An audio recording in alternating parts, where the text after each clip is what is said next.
nggak ada riwayat pendidikan yang jelas. Yang dimajukan oleh Gibran sebagai syarat itu kan hanya surat keterangan. Surat keterangan itu satu-satunya itu keajaiban dunia yang ke-9 kan. Satu-satunya yang dibuat karena nggak pernah ada surat keterangan ketika kami datangi langsung dan itu ada rekamannya itu tidak pernah terjadi karena dulu itu kalau ada seseorang penyetaraan itu formatnya nggak kayak gitu. Penetapan ya. Iya, yang pernah dilihat oleh Mas Tiardi kemarin kan suratnya kan hanya surat keterangan. Iya. Ada nama dan Iya. lucunya ada nama orang tua. Iya. Buat apa surat keterangan ada nama orang tua itu Anak menunjukkan dari dia anak siapa? Iya. Dan paling parah lagi, itu surat keterangan, Mas kalau diperhatikan kemarin dibawa oleh Pak Subhan Palal, itu surat keterangan untuk daftar dia selaku wali kota. Ketika kemudian digunakan untuk wapres, harusnya kan terbit lagi surat. Lah kok surat itu dilegalisasi?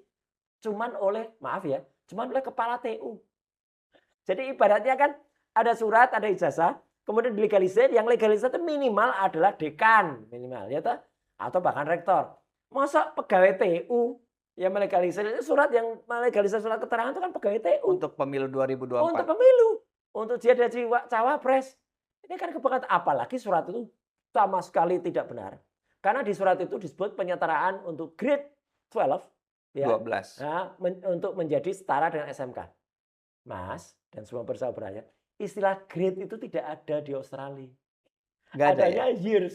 Years. Nah, grade itu istilah Singapura. Ya. Jadi ini dulu di tahun Gibran itu ketika dia ngaku di UTS. UTS itu yang kata Pak Subhan itu masih berupa hanya matrikulasi. Bimbel, bimbingan belajar. Dan waktu matrikulasi. Itu baru ada untuk jurusan bahasa Inggris, peningkatan untuk bahasa kemampuan, IELTS-nya mungkin. Iya, bukan untuk kemudian setara dengan manajemen atau akuntansi itu. Terus kemudian datang ke bekas sekolahannya, itu pengakuannya dia hanya sekolah di situ selama 6 bulan. Padahal minimal sekolah di situ 9 bulan. Dan yang paling telak, Pak Setiadi besok akan saya bawakan kalau pas kita ngobrol itu, teman-temannya semuanya menunjukkan sertifikat lulus dari UTS Insert itu. Ada sertifikatnya. Nah sekarang kita tantang, Gibran punya enggak itu? Pasti enggak punya. Nah dia kurang 1 tahun kok. Dia hanya kelas 1, kelas 2, kemudian enggak ada kelas 3, tiba-tiba terbit ini. Dia enggak punya years 12 ini enggak punya. Dan di sini years 12-nya ditulis grade 12. Salah lagi. Iya. Pokoknya boncos lah.